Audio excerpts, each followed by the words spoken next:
তা চন্দ্রশালিকা জায়গাটি কেমন না, শাশুড়ি ননদীর ঘর, তার থেকে আরো ভেতরে চন্দ্রশালিকা। সেখানে বসে রাধারানী প্রতিদিন সখীর সঙ্গে কৃষ্ণ কথা আলোচনা করে। অষ্টসখীর সঙ্গে ললিতা, বিশাখা, চিত্রা, চম্পকলতা, ইন্দুরেখা, তুঙ্গবিদ্যা, সুদেবী, রঙ্গদেবী, এই অষ্টসখীকে সঙ্গে নিয়ে কৃষ্ণ কথা আলোচনা করে। তা জানবেন, শ্বশুর বাড়িতে একটি মেয়ের, শ্বশুর বাড়িতে স্বামী যদি পক্ষে থাকে আর শাশুড়ি ননদী যতই বিপক্ষে যাক না কেন, জানবেন সংসার হয়। কিন্তু শাশুড়ি ননদী যত ভালোই হোক, স্বামী যদি বিপক্ষে যায় তাহলে সংসার কিন্তু টিকে থাকে না। তা ততটুক রাধারানী, শাশুড়ি ননদী তারা দেখতো, কিন্তু রাধারানীর স্বামী আয়ান ঘোষ, সে কিন্তু রাধারানীকে রেখে বুঝতে পেরেছিল রাধা যাকে ভালোবাসে সে হলো আকুমা ব্রহ্মচারী, এতে আমার কোনো ভয় নাই। তা রাধারানীকে রেখে আয়ান ঘোষ নিজের পথ পরিষ্কার করতে, মাতৃ সাধনা করতে চলে গেল।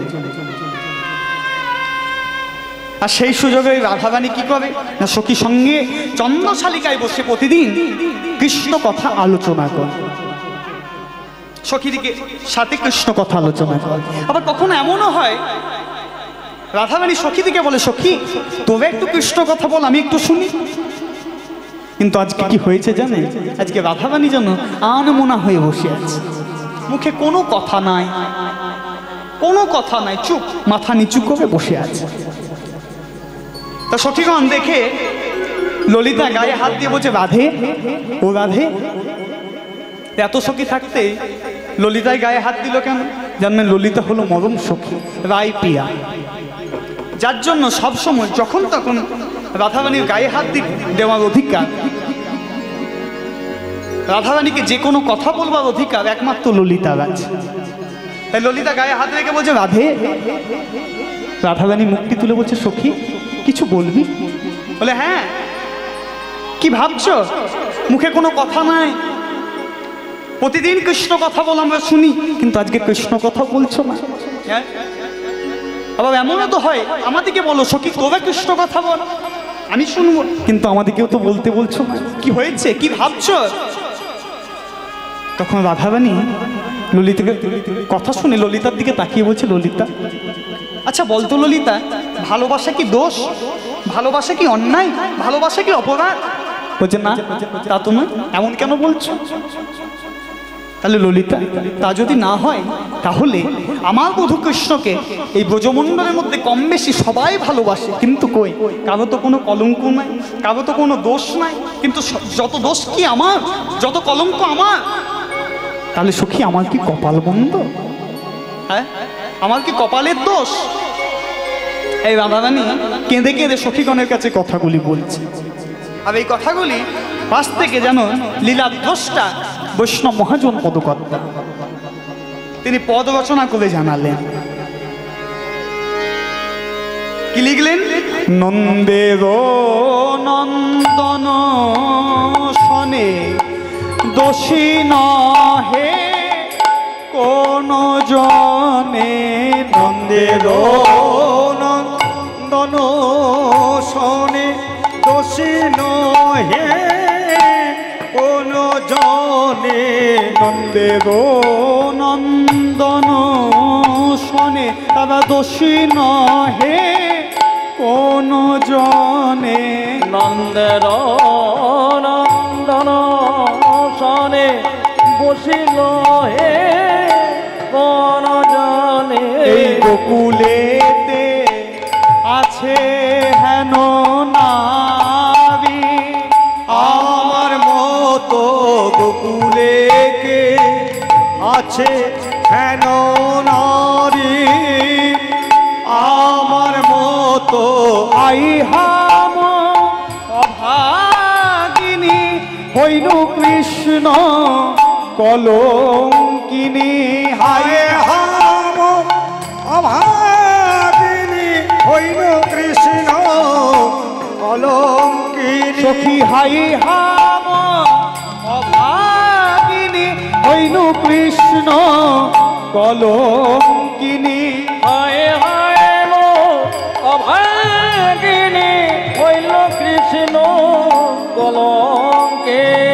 কহিতে ননে বহে বারি। বলে গো সখী কহিতে ন অনে বহে বারি। বলে গো সখী কৃষ্ণ প্রেমে সবাই অন্ধ, কৃষ্ণ প্রেমে সবাই অন্ধ, কৃষ্ণ প্রেমে সবাই অন্ধ। কৃষ্ণ প্রেমে সবাই অন্ধ। দেয় আমায় গাল মন্দ, কৃষ্ণ প্রেমে সবাই অন্ধ। দেয় আমায় গালে মন্দ, কৃষ্ণ প্রেমে সবাই অন্ধ। তবে আমার কেবল ভাগ্য মন্দ, ওরা দেয় আমায় গাল মন্দ। আমার কেবল ভাগ্য মন্দ, ওরা দেয় আমায় গাল মন্দ। আমার কেবল ভাগ্য মন্দ। আমি কৃষ্ণ পেতে অন্ধ, কহিতে ন অনে বহে বারি। রাধারানী কেঁদে কেঁদে কথাগুলি বলে দিলেন। সখী রে, যারা আমার নিন্দা চর্চা করে, হ্যাঁ, সবাই তো ভালোবাসে, কারো কোনো কলঙ্ক নাই, কারো কোনো দোষ নাই, সব দোষ আমার। এই রাধারানী কাঁদছে, আর কাঁদতে কাঁদতে কথাগুলি বলছে। কি বলছেন? হ্যাঁ রে সখী, তাহলে আমার কপাল মন্দ। কিন্তু সখী রে, যারা আমার নিন্দা চর্চা করে বেড়ায়, যারা আমার এইভাবে অপযশ গেয়ে বেড়ায়, তারা কি জানে না শাস্ত্রের কথা? কি কথা? শাস্ত্রে যে লেখা আছে, কি লেখা আছে সখী? অন্যের যে অপযশ কহিতে শুনিতে দোষ। অন্যের যে অপযশ কহিতে শুনিতে দোষ। অন্যের যে অপযশ কহিতে শুনিতে দোষ। অন্যের যে অপযশ কহিতে শুনিতে দোষ। হরে কৃষ্ণ। তাহলে কি বলছে দেখুন, অন্যের যে অপযশ কহিতেও দোষ, শুনিতেও দোষ। বিশেষ করে মায়েদের মধ্যে তো এগুলো খুব দেখা যায় না? বিকালবেলায় পুকুর ঘাটে বসে, হ্যাঁ, বিভিন্ন জায়গার মধ্যে শুনতে পাবে, আর বলো না ওটা কি মুখ, হ্যাঁ, একদম ভালো না। এই যে অপযশ করে, তা বলে দিল, বললেও দোষ, শুনলেও দোষ। অন্যের যে অপযশ কহিতে শুনিতে দোষ। অন্যের যে অপযশ কহিতে শুনিতে দোষ। ওই আছে হেন বিধির বিধান, ওই আছে হেন বিধির বিধান। ওই আছে হেন বিধির বিধান। ওই আছে হেন বিধির বিধান। আমারও কলঙ্ক যত গাওত ভাগবত। আমারও কলঙ্ক যত গাওত ভাগবত। আমারও কলঙ্ক যত গাওত ভাগবত। আমার কলঙ্ক যত গাবত ভাগবত। তুকাবলি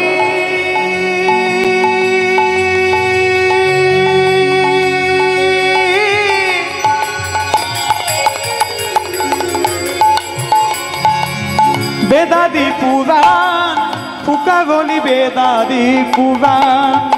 আরে থুকা রহি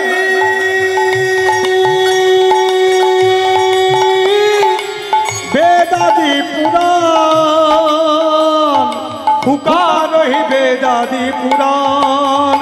ওই আমার কথা বলে বেদ পুরাণে, আমার কথা বলে বেদ পুরাণে। আমার কথা বলে বেদ পুরাণে। আমার কথা বলে বেদ পুরাণে। আমার কলঙ্ক গাই ভাগবতে, কথা বলে বেদ আমার পুরাণে। কলঙ্ক গায়ে ভাগবতে কথা বলে বেদ পুরাণে। আমার কলঙ্ক গাই ভাগবতে, কি বলবো সখী তোদের কাছে? আমার কলঙ্ক যাই বল হইব।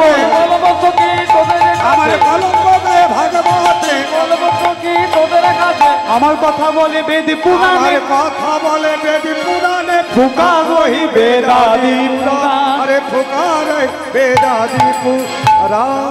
বেদ পুরাণ ভাগবত সবাই আমার নিন্দা করে। বেদ পুরাণ ভাগবত, ভাগবত মানে কোন ভাগবত? হরে কৃষ্ণ, কোন ভাগবত? ওই 18,000 শ্লোক দিয়ে গড়া শ্রীমদ ভাগবত? জানবেন এই শ্রীমদ্ ভাগবত গ্রন্থটা যদি ভালোভাবে পড়াশোনা করা যায় তাহলে কোথাও কিন্তু দয়াকার ধয়াকার রাধা নামটি সরাসরি লেখা নাই। লেখা নাই বলে আজকে মানুষ বলে দেয় ভাগবতে রাধা নাই। কিন্তু জানবেন, আস্তে বাবা, আস্তে আস্তে বাবা, বেদ পুরাণ ভাগবত, আহা ভাগবতে রাধা নাই, কিন্তু জানবেন রাধা ছাড়া ভাগবত সম্ভবই নয়। তা ভাগবতের মধ্যে রাধা আছে, কেমন ভাবে বলেছেন না? ভাগবতে রাধারানীর কথা বলেছেন ইশারা ইঙ্গিতে বলেছেন, সরাসরি বলেন ইশারা ইঙ্গিত। কেন না? রাধা তত্ত্বটা হলো মাধুর্যের তত্ত্ব, এ হলো ভজনীয় বিষয়। যার সাধনা আছে, যার ভজনা আছে, সে রাধারানীকে অনুভব করতে পারে, তার অনুভব হবে হ্যাঁ ভাগবতেও রাধা আছে। রাধা ছাড়া ভাগবত সম্ভব নয়। আর যার সাধনা নাই সে বলে দেবে ভাগবতে রাধা নাই। রাধা তত্ত্বই হলো মাধুর্যের জিনিস। আর মাধুর্য কতক্ষণ থাকবে? যতক্ষণ তার উপর আচ্ছাদন থাকবে। এই আচ্ছাদন যদি সরে যায় তাহলে কদর্য হয়ে যাবে। রাধারানী বললেন ওই 18,000 শ্লোক দিয়ে গড়া ভাগবত সেই ভাগবত নয়। তবে কোন ভাগবত জানবেন? এই 18,000 শ্লোক দিয়ে গড়া শ্রীমদ্ ভাগবতকে যারা নিত্য প্রতিদিন সাক্ষাৎ ভগবত জ্ঞানের সেবা পূজা করে তারা হলো আরো বড় ভাগবত, তারা হলো ভক্ত ভাগবত, তারা হলো ভক্ত ভাগবত। তা দেখুন, যারা রাধারানী নিন্দা চর্চা করে, রাধারানী তাদেরকে কি বলে সম্মান দিলেন? ভাগবত। তারা হলো ভক্ত ভাগবত, তারা আমার নিন্দা চর্চা করে। কিন্তু জানিস কি, যারা আমার নিন্দা চর্চা এভাবে করে না, তারা আবার ভঙ্গিমা করে করে, ভঙ্গিমা করে করে করে। বলে কেমন কেমন ভঙ্গিমা? বলে কেহ গায়ে ধীরে ধীরে, কেহ গায়ে উচ্চ স্বরে, কেহ গায় ধীরে ধীরে, কেহ গায় উচ্চ ঈশ্বরে, কেহ গায়ে ধীরে ধীরে, কেহ গায়ে উচ্চ স্বরে, কেহ গায় ধীরে ধীরে, কেহ গায় উচ্চ ঈশ্বরে, কেহ বা জপয়ে মনে মনে, কেহ বা জপয়ে মনে মনে, কেহ বা জপয়ে মনে মনে, কেহ বা জপয়ে মনে মনে।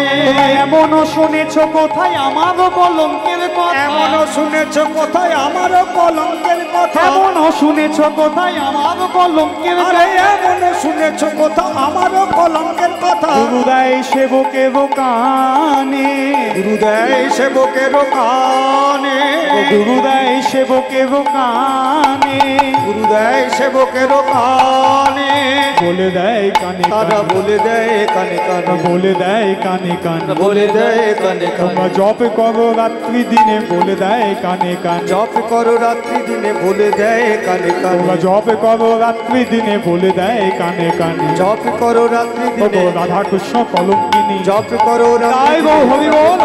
আরে জপ করো রাত্রি দিনে, রাধা কৃষ্ণ তোমরা কলঙ্কিনী, জপ করো রাত্রি দিনে, কৃষ্ণ কলঙ্কিনী, তোমরা জপ করো রাত্রি দিনে, বলে দেয় কানে কানে। গুরুদেয় সেবকের কানে, গুরুদেয় সেবকের কানে।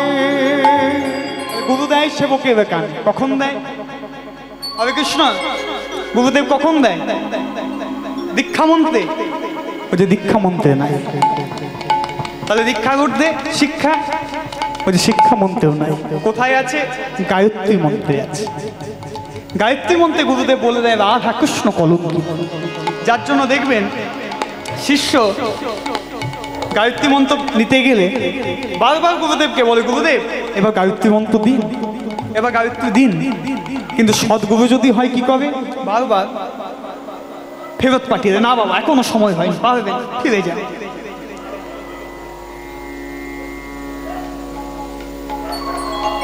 তখন দেয়, তখন যখন বুঝতে পারে। অর্থাৎ গায়ত্রী মন্ত্র হলো, গায়ত্রী মন্ত্র নেওয়া হলে একেবারে খুব সহজ ভাষায় বললে বলবো, গায়ত্রী মন্ত্র নেওয়া হলে স্বামী হয়েও স্ত্রীকে আর স্পর্শ করা যাবে না, স্ত্রী হয়েও স্বামীকে আর স্পর্শ করা যাবে না।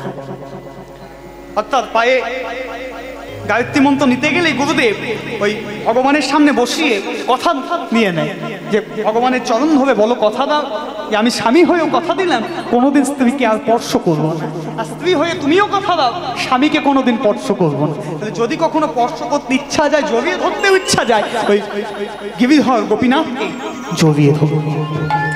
এই হলো সেই গায়ত্রী মন্ত্র। তা সেই গায়ত্রী মন্ত্রের মধ্যে গুরুদেব জানিয়ে দেয় রাধা কৃষ্ণ কলঙ্কি। গুরুদেব সেবকে কানে। তা রাধারানী কেঁদে কেঁদে বলছে সখী রে, যা শোন শোন, যারা আমার নিন্দা চর্চা করে বেড়ায়, যারা আমার অপযশ গিয়ে বেড়ায়, তবে কি ভেবেছিস আমি তাদের বাড়ি বাড়ি গিয়ে বলবো হ্যাঁ গো তোমরা এমন কথা বলো না? আমি তাদের পায়ে ধরে বলবো আমার অপযশ করো না, বলো না এই কথা? না সখী, আমি এই স্থানে বসে তাদের জন্য কাজ করবো। বলে কি করবি? কি করবি? বলে আমি অভিশাপ দেব। যে বলছে অভিশাপ, তখন সখীগণ বলছে রাধে এ কি বলছো অভিশাপ? হ্যাঁ, অভিশাপে তো ধ্বংস হয়, কিন্তু জগতে যত কৃষ্ণ দাস দাসী আছে তারা তো কখনো কারো ধ্বংস চাই না, কখনো কারো ক্ষতি চাই না। তা তুমি কেমন করে বলছো অভিশাপ দেবে? হরে কৃষ্ণ ভক্তমণ্ডলী ভক্তিমতী মায়েরা, আমরা অভিশাপ কখন দিই? কখন? যখন কারোর সঙ্গে ঝগড়া হয়, বিবাদ হয়, তখন আমরা বলি তুমি এই কথা বলছো, আমি অভিশাপ দিলাম, সব শেষ হয়ে যায়, তোমার সব শেষ হয়ে যায়। তা তখন আমরা অভিশাপ দিই কেন? না ধ্বংস হোক, ক্ষতি হোক।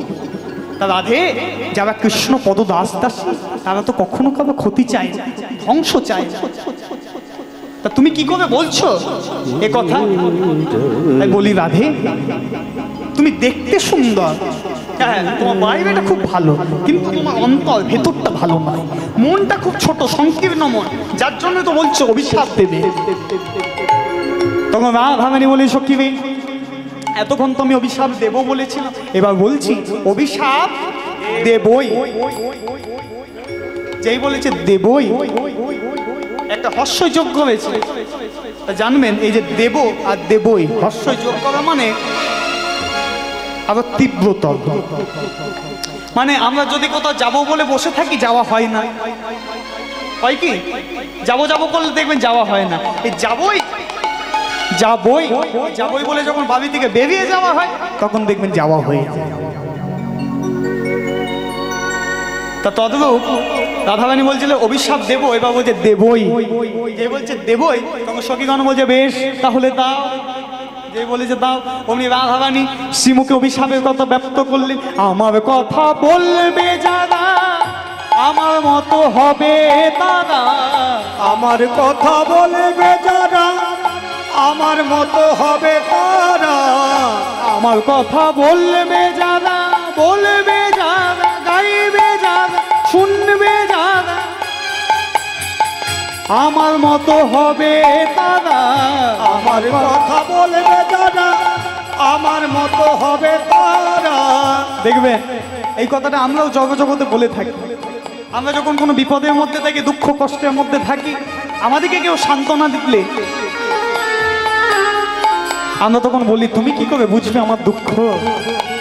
আমার অবস্থা যেদিন তোমার, আমার অবস্থা যেদিন তোমার মতো হবে, তোমার অবস্থা যেদিন আমার মতো হবে সেদিন তুমি আমার দুঃখের কথা বুঝবে।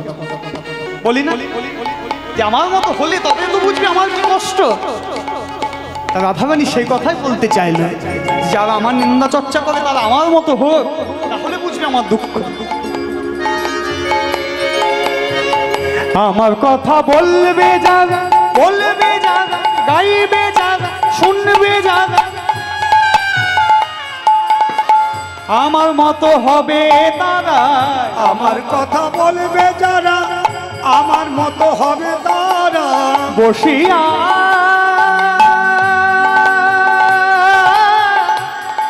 এই বৃন্দাবনে বসে আমি বলছি,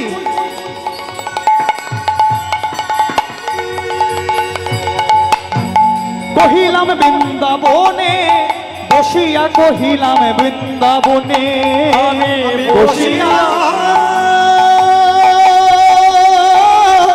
কহিলাম বৃন্দাবনে, বসিয়া কহিলাম বৃন্দাবনে। আমি বসিয়া কহিলাম বৃন্দাবনে, আমি বসিয়া কহিলাম বৃন্দাবনে। জয় হো জয় হো রাধারানী, জয় হো। রাধারানীর জয় হো। যেই সখীরা জয় দিয়েছে তখন রাধারানী বলছে সখী আরে কি পেলি যে আমার নাম ধরে জয় দিলি?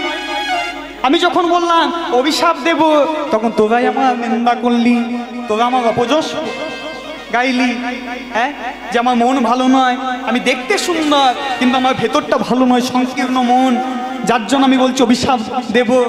কৃষ্ণপদ দাসী কখনো অভিশাপ দেয় না, কখনো ক্ষতি চায়, বললি না? হ্যাঁ রে, তারপর অভিশাপের কথা ব্যক্ত করার সাথে সাথে তোরাই আমার নাম ধরে জয় দিচ্ছে। হ্যাঁ রে, কি পেলি এমন যে আমার নাম ধরে জয় দিলি?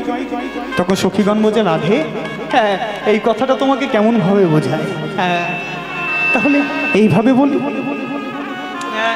আচ্ছা রাধে, বলো তো, তুমি তো সংসারী মানুষ, আত্মীয় পরিবার, শাশুড়ি ননদি সব আছে, গাই বাছুর আছে, সব আছে। আচ্ছা রাধে, বলো তো, এত কিছুর মধ্যে থেকেও তুমি সারাদিনে কার কথা বেশি বলো? কার কথা? বলে কৃষ্ণ কথা। আচ্ছা রাধে, সারাদিনে তুমি কার কথা বেশি শোনো? বলে কৃষ্ণ কথা। বেশ বেশ। আচ্ছা রাধে, তুমি তো জন্মান্ধ ছিলে, তা চোখ মেলে প্রথম যখন তাকালে কাকে দেখলে? কৃষ্ণ দর্শন। কৃষ্ণ। আচ্ছা, তারপর থেকে সারাদিনে দর্শন কাকে বেশি করতে চাও? কাকে দেখো? বলে কৃষ্ণ দেখা। আচ্ছা, স্মরণ কাকে বেশি করো? বলে কৃষ্ণ। মনন? কৃষ্ণ। বলে রাধে, তুমি হলে সেই ব্যক্তি, হ্যাঁ, যা সারাদিনে কৃষ্ণ কথা ছাড়া কথা নাই, স্মরণে মননে কৃষ্ণ, চিন্তনে কৃষ্ণ।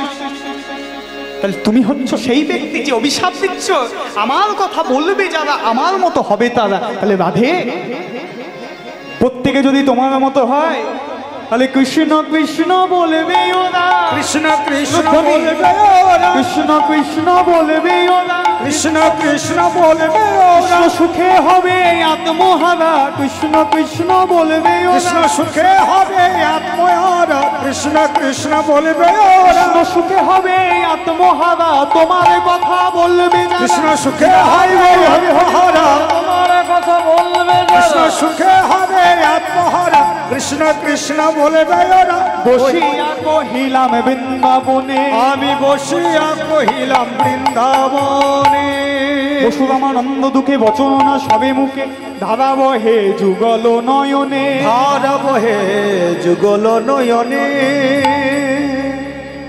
বসুরামানন্দ ঠাকুর তিনিও কাঁদছেন, তার জন্য লেখা হলো যুগল নয়ন। যুগল নয়ন মানে রাধারানীও কাঁদছেন, বসুরামানন্দ ঠাকুর যিনি পদ রচনা করেছেন তিনিও কাঁদছেন। কেন কাঁদছেন না, বসুরামানন্দ ঠাকুর কেঁদে কেঁদে বলছেন, ওগো জগৎজীব, এরপরেও কি তোমরা বলবে আমার রাধা অসতী? এরপরেও কি তোমরা বলবে আমার রাধা কলঙ্কিনী? যার আশীর্বাদে মানে অভিশাপ, যার জন্য আমরা কৃষ্ণ কথা বলতে পাচ্ছি, শুনতে পাচ্ছি, এরপরেও বলবে আমার রাধা অসতী? হ্যাঁ গো, আমার রাধা যদি অসতী হয় তাহলে এই জগতে সতীকে, হ্যাঁ, কি আমার ঘর কি আপনার ঘর? কে সতী? হরে কৃষ্ণ, কে সতী মা? অনেকে বলতে পারবেন কেন পঞ্চসতীর কথা আমরা জানি, অহল্যা, দ্রৌপদী, কুন্তী, মন্দোদরী, তারা সতী। হরে কৃষ্ণ, তারা যদি সতী হবে তাদেরও তো সতীত্ব নষ্ট হয়েছিল, কৃষ্ণ কৃপায় আবার সতীত্ব ফিরে পেল। আস্তে আস্তে কৃষ্ণ কৃপায় সতীত্ব ফিরে পেল, তাই না? দ্রৌপদীর কথাটা একটু তুলে ধরি আপনাদের কাছে। এই তো দুর্গাপুর কাছে, এই দুর্গাপুরে শিবাজি আমতলা বলে একটি জায়গা আছে। কি নাম? শিবাজি আমতলা। আমতলা নাম হলো কেন? একটি আম গাছ ছিল বলে, একটি আম গাছ ছিল বলে আমতলা নাম হলো। কি হয়েছিল দেখুন, পাণ্ডবরা যখন বনবাসে ছিল তা এই পথ ধরে যাচ্ছে, তা দুর্গাপুর তো তখন এরকম সিটি ছিল না, একেবারে জঙ্গল ছিল। তা ওই আম গাছের নিচে বসে একজন সাধু সাধনা করত। আর কি হতো, প্রতিদিন আম গাছে একটি করে আম ধরত। আর সাধুর সাধনা শেষ হলে প্রতিদিন ওই আমটি খসে সাধুর কোলে পড়ত। ওই আমটি ছিল সাধুর আহার। তা কি হয়েছে, ওই পথ দিয়ে পঞ্চপাণ্ডব চলছে, চলতে চলতে অর্জুনের লক্ষ্য পড়লো গাছে একটি আম ধরে আছে। তো অর্জুন একটু দেখলো, দেখি তো আমার লক্ষ্যটা ঠিক আছে কিনা। তাই কি হলো, তীর ধনুক নিয়ে চালিয়ে দিল। এবার অর্জুনের লক্ষ্য ছাড়া পাওয়ার নয়। আম কি হলো? আম একবারে খণ্ডন হয়ে গাছ থেকে খণ্ডন মাটিতে পড়ে গেল। তা যেই মাটিতে পড়ে গেল, কৃষ্ণ এসে বলছে, অর্জুন তোমাদের অপরাধ হয়ে গেল। বলে কেন? না, এই আমটি হচ্ছে সাধু আহার, আম তো মাটিতে পড়ে গেল, তাহলে সাধু খাবে কি? তাহলে অপরাধ হলো। বলছে উপায়? না, উপায় একটি আছে। এই মুহূর্তে তোমরা নিজেরা মনের মধ্যে যে কথা চিন্তা করছিলে সেই কথা যদি জানা, মানে সত্য কথা যদি বলো, তাহলে কি হবে? এই মাটির আম আবার গাছে গিয়ে লাগবে। বলছে বেশ, এই আর কি? তাহলে বলো কি বলতে হবে। তখন বড় ভাই যুধিষ্ঠিরকে প্রথমেই ডেকে বলছে, দাদা তুমি বলো, এই মুহূর্তে তোমার মনের কি ইচ্ছা ছিল? বলছে আমার মনের একটাই ইচ্ছা, ধর্মরাজ্য স্থাপন করতে হবে। তা যুধিষ্ঠির যা বলেছে সত্য বলেছে। কি হলো জানেন? আম মাটি থেকে উঠতে আরম্ভ করলো, মাটি থেকে আম উঠতে আরম্ভ করেছে। এবার মেজ ভাতা ভীমকে ডেকে বলছে, মেজ ভাতা তোমার মনের কি ইচ্ছা? বলছে আমার মনের ইচ্ছা হলো ওই দুর্যোধনের জানু ভঙ্গ করব, আর আর দুঃশাসনের রক্ত আমি পান করব, পাঞ্চালীর কেশ ধোয়াবো। এও সত্য বলেছে। আমি কি হলো? আরো উঠতে আরম্ভ করেছে। এবার অর্জুনকে বলছে, অর্জুন তোমার মনের ইচ্ছা? বলছে আমার মনের ইচ্ছা ওই সুতপুত্র কর্ণ, তাকে আমি হত্যা করব, বধ করব। সত্য বলেছে।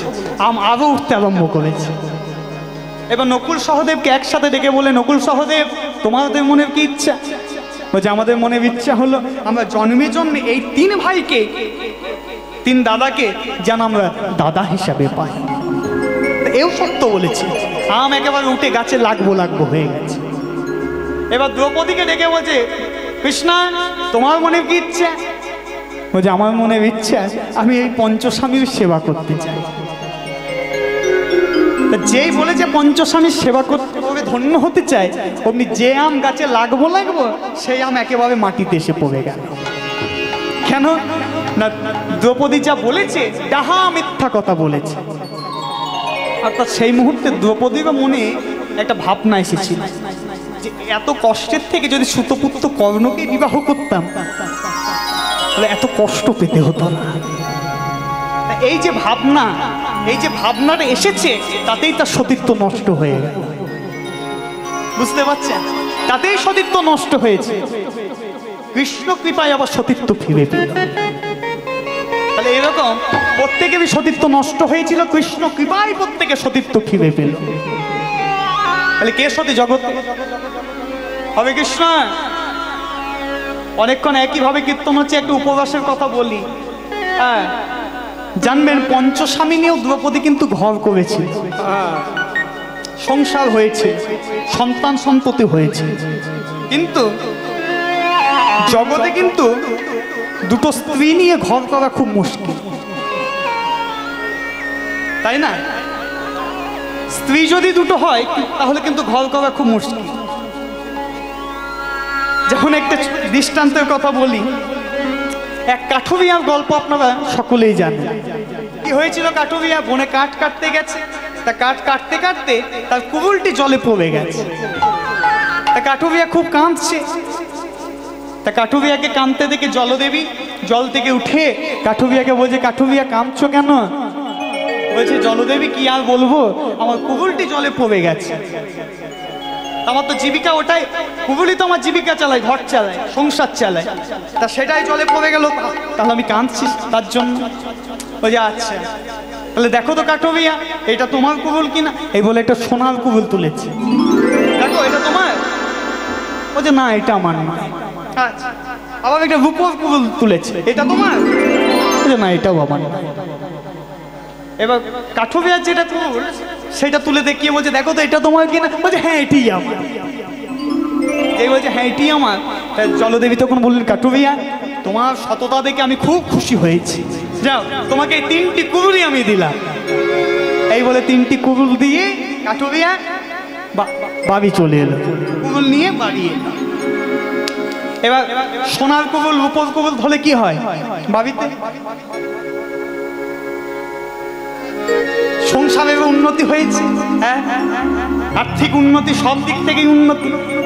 তা জানবেন, টাকা পয়সা সুখ স্বাচ্ছন্দ্য সব বাড়লে আর একটা জিনিসও বাড়তে থাকে, কি বলুন তো? ঝগড়া আর শান্তি। একদিন কাঠুরিয়ার সাথে তার স্ত্রীর তুমুল ঝগড়া। ঝগড়া করতে করতে করতে করতে ঝগড়া যখন চরম পৌঁছে গেল, তখন স্ত্রী কি করেছে? কাঠুরিয়াকে বলছে, এই না থাকো, তোমার বাড়ি নিয়ে, তোমার ঘর নিয়ে তুমি থাকো, আমি চলবো। এই বলে চললাম বলে বাড়ি থেকে বেরিয়ে ছুটতে আরম্ভ করেছে। আর কাঠুরিয়াও পেছনে ছুটছে। এই ছুটতে ছুটতে ছুটতে ছুটতে স্ত্রী একেবারে ছুটে গিয়ে ওই জলের মধ্যে ঝাঁপ দিয়েছে। যেই জলে ঝাঁপ দিয়েছে, কাঠুরিয়া ছুটতে ছুটতে গিয়ে দেখে বসে পড়ল। বসে বসে খুব কাঁদছে। তা জলদেবী আবার জল থেকে উঠেছে, কাঠুরিয়াকে কাঁদতে দেখে উঠে বলছে, কাঠুরিয়া আবার তুমি কাঁদছো কেন, কি হয়েছে? বলছে, জলদেবী কি আর হবে, আমার স্ত্রী আমার সাথে ঝগড়া হলো, ঝগড়ার ফলে আমার স্ত্রী ছুটে এসে এই জলে ঝাঁপ দিয়েছে, তার জন্য আমি কাঁদছি। বলছে, ওহো এই কথা, তাহলে দেখো তো এটা তোমার স্ত্রী কিনা।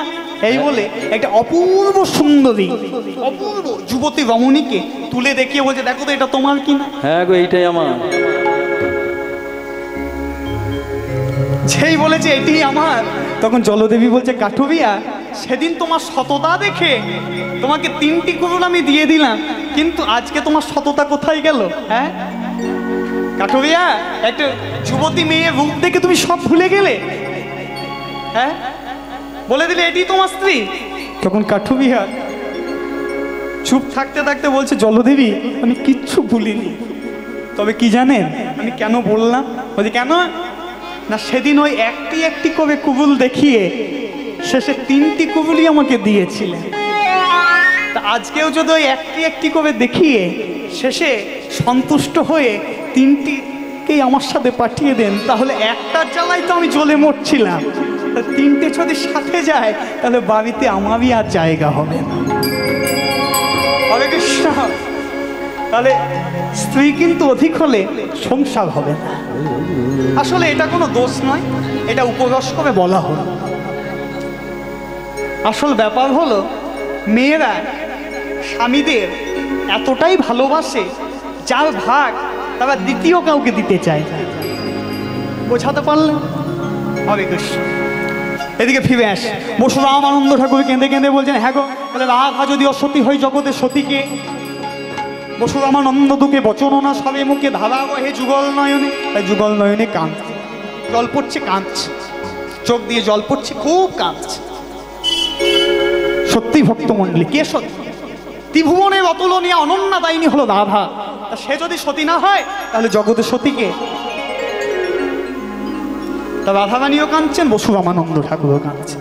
এদিকে কি হলো, ললিতা সখী নিজের অঞ্চল দিয়ে রাধারানী মুখটা মুছিয়ে দিল, চোখ দুটো। কাঁদিস সখী, কাঁদিস, কাঁদিস।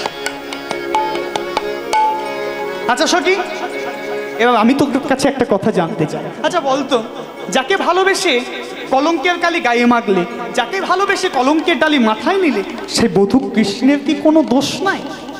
হ্যাঁ। তখন রাধারানী বলছে, সখী আমি আবারও বলছি, আমার বধূ কৃষ্ণের কোনো দোষ নাই। তখন ললিতা বলছে, সখী বুঝেছি, এই জগতে যে যাকে ভালোবাসে, এই জগতে যে যাকে ভালোবাসে না, সে তার কোনো দোষ দেখতে পায় না। ভালোবাসার মানুষের যদি দোষ দেখতো তাহলে ভালোবাসা থাকতো না।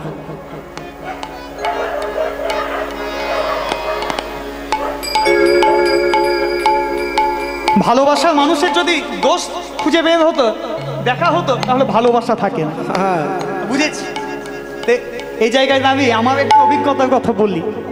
আমার একটি বান্ধবী আছে, তা হঠাৎ করে দেখলাম সে কিছুদিন হয়েছে একটু এদিক ওদিক যাচ্ছে।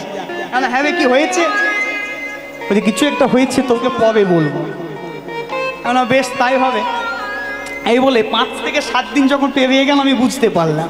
আমি কাছে ডেকে বললাম, হ্যাঁ রে আমি বুঝেছি তোর জীবনে কেউ এসেছে, তা হ্যাঁ রে আমাকে দেখাবি না, পরিচয় করাবি না?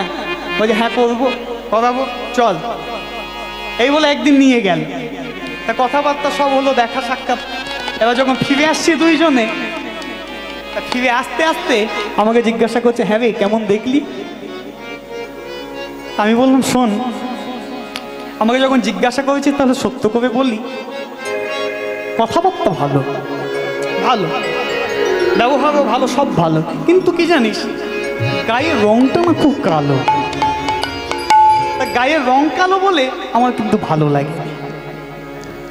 তাই আমি যেই বলেছি কালো কালো, তখন আমার মুখে হাতটা দিয়ে বলছে, এই চুপ। কেন, কি হলো? সে যে হোক না কালো, সে যে হোক না কালো, আমার ভালো চোখে লেগেছে।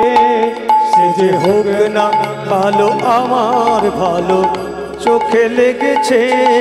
সে যে হোক না কালো, আমার ভালো চোখে লেগেছে।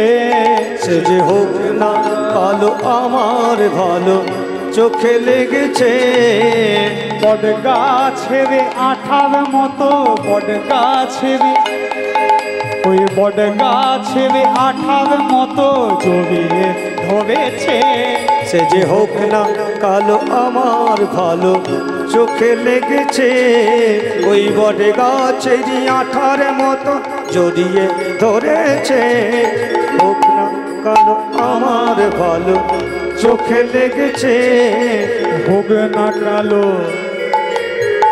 কালোই আমার গিনি সোনা, পরের কাছে আবে রাখবো না। কালো আমার গিনি সোনা, পরের কাছে আর রাখবো না। কালোই আমার গিনি সোনা, পরের কাছে আবে রাখবো না। কালো আমার গিনি সোনা, পরের কাছে আর রাখবো না। রাখলে পবে, রাখলে পবে, রাখলে পবে গিনি সোনা আর তো পাবো না। রাখলে পবে গিনি সোনা আর তো পাবো না। যে হোক না কালো, আমার ভালো চোখে লেগেছে। সে যে হোক না কালো, আমার ভালো চোখে লেগেছে। ওই বট গাছের আঠার মতো জড়িয়ে ধরেছে। ওই বট গাছের আঠার মতো জড়িয়ে ধরেছে। সে যে হোক না কালো, আমার ভালো চোখে লেগেছে। সে যে হোক না কালো, হোক না কালো, হোক না কালো। সে কালোই হোক আর যাই হোক, সে আমার ভালো লেগেছে, আমার চোখে লেগেছে। তা জানবেন, এইরকমই জগতে যে যাকে ভালোবাসে সে তার কোনো দোষ দেখতে পায় না। তখন ললিতা বলছে, রাধে বুঝেছি বুঝেছি। তখন রাধারানী বলে, সখী রে, আমি কেমন করে তার দোষের কথা বলবো বল? আমার বধূ কৃষ্ণ যে আমাকে কথা দিয়েছে, অমাবস্যা রাতে অন্ধকারে বাঁশি বাজাবে, আর সেই বাঁশি শুনে মিলিত হব কোথায়? নিধুবনে, বৃন্দাবনে। সেখানে আমার বধূ কৃষ্ণ প্রমাণ করে দেবে আমার রাধা অসতী নয় সতী, আমার রাধা কলঙ্কিনী নয় নিষ্কলঙ্কিনী। তখন ললিতা সখী বলছে, রাধে কি বললে? অমাবস্যা রাতে অন্ধকার। আচ্ছা আকাশের দিকে তাকিয়ে দেখো তো ভালো করে, চাঁদ দেখতে পাচ্ছ? চন্দ্র পাচ্ছ? বলছে না, পূর্ণচন্দ্র না থাকো আংশিক। বলছে না, তাতেও দেখতে পাচ্ছি না। তাহলে সখী, আজই তো হলো অমাবস্যা রাত্রি, কিন্তু কই, হ্যাঁ কৃষ্ণের বাঁশি তো বাজলো। তখন রাধারানী বলে, সখী রে, এতক্ষণ তো আমার মনের কথা বলেছি, হ্যাঁ আমার দুঃখের কথা বলেছি, কিন্তু একেবারের জন্যও তো কৃষ্ণ গুণকীর্তন করিনি।